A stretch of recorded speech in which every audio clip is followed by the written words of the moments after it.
លើសូមម៉ាស្កាថ្មីគុំតារានពោញាតិញោមពុទ្ធបរិស័ទអូននៅក្នុងដាញសង្គមទាំងអស់ក៏លើពីវត្តព្រៃក្លូតក៏គុំព្រៃតឡាយសុខរុក្ខគិរីខេត្តបាត់ដំបងហើយថ្ងៃ15កើតខែបដិមាសាទទៅថ្ងៃច័ន្ទទី29ខែមិថុនាឆ្នាំ2026ហើយ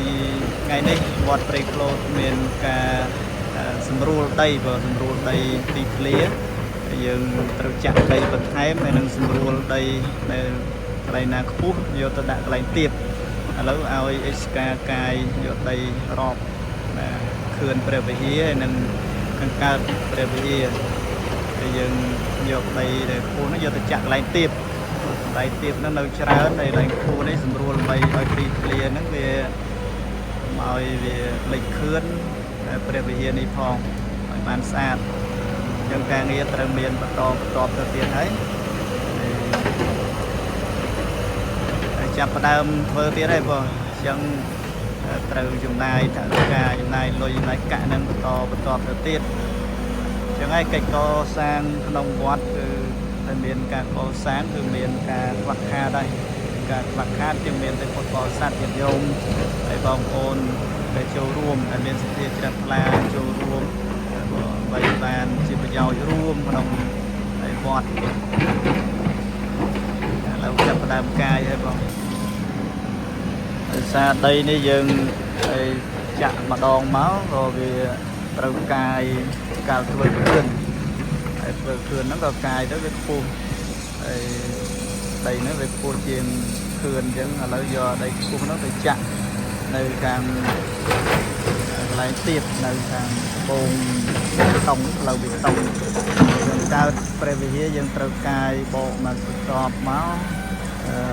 ដើម្បីរៀបចំទីធ្លាខាងកើតហើយយករូបដែលនៅក្នុងមុខព្រះវិហារហ្នឹងយើងយកទៅរៀបនៅទីខាងកើតចិត្តលបងបីចាក់បេតុងផ្លូវចូលទៅខ្លោងទ្វារមកព្រះវិហារបងយើងត្រូវធ្វើដីឲ្យស្អាតសិនលើនេះកាយបានបដើទៅហើយបងจะមើលមិនដឹងថាត្រូវអស់ប្រមាណអីឡានអីប្រមាណទេបងត្រូវ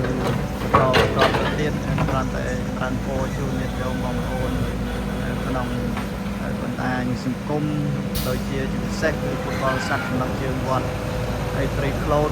ហើយគុំព្រៃកន្លែងស្រុកខេត្តគិរីហើយទាំងអស់គ្នាកន្លែងលោកញាតិញោមទីចិត្តទីឆ្ងាយហើយមានសិទ្ធិជ្រះថ្លាចូលរួមអាចចូលរួមបានបងចូលរួមបានតាមរយៈខ្ញុំគណៈអាត្មាក្តីតាមរយៈចារកម្មការឬក៏មកដល់វត្តផ្ទាល់ក៏បានដែរបងនៅវត្តព្រៃក្លូតយើងហ្នឹង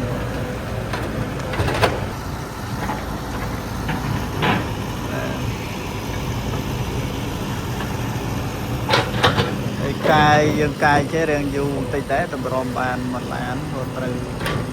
បកវាតិចឡើងជ្រុលហើយខែនេះស្មៅច្រើនណាស់បងខែភ្លៀងខែអីទៅវាស្មៅដូចច្រើន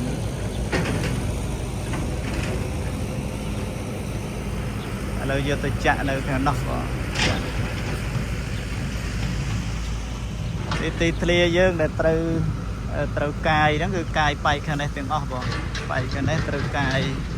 ក៏វាទៀបផងហើយណាមួយត្រូវយកដីនឹងឲ្យវារៀងធ្លាក់បន្តិចយករូបទាំង12ឆ្នាំ12ទៅដាក់គៀនខាងនោះវិញហើយសម្រួលចាក់សាបមុខខ្លោងទ្វារមកបុកពីខ្លោងទ្វារមកព្រះវិហារនេះបងនៅទៅចាក់ដីដល់នោះហើយនេះខឿនព្រះវិហារវត្តព្រៃក្លូតយើងបានញោមចាគាត់មកជួយមើលចាបងចា